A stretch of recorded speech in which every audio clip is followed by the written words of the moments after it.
Начиная с 28 сентября по всей стране проходит самый большой урок в мире. В нем принимают участие члены ООН, 193 страны, включая Россию.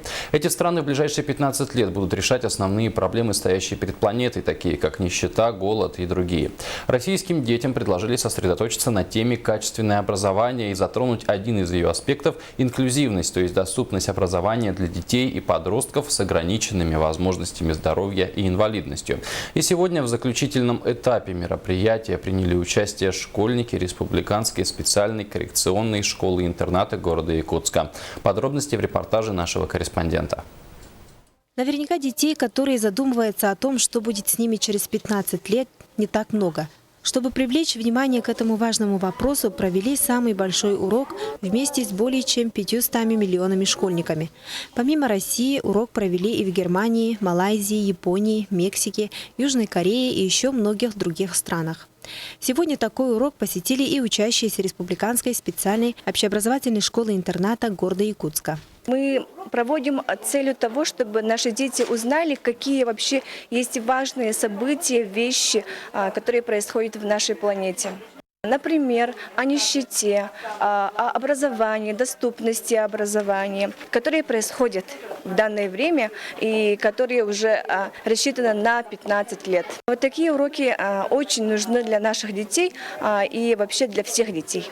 Используя анимацию, красочную графику и игровые упражнения, педагоги познакомили детей и подростков с общемировыми целями устойчивого развития. Так урок начался с просмотра мультфильма. Нам нужна твоя помощь. Представь себе, что ты блуждаешь в открытом космосе в поисках разумной жизни.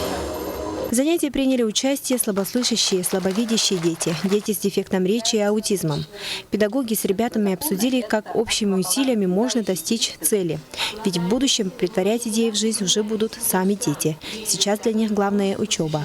Я считаю, что этот урок очень даже полезен тем, что задеты проблемы общества в целом планеты, каждой страны. И, например, те проблемы могут выделить учителя, например, те боли, которые распространены именно в нашей стране. И, может быть, вот в течение этих 15 лет дети начнут, вот наше новое поколение начнет все-таки с ними как-то бороться. Все-таки я думаю, что кто-нибудь услышит, и кто-нибудь даже поймет, и кто-нибудь постарается, я думаю.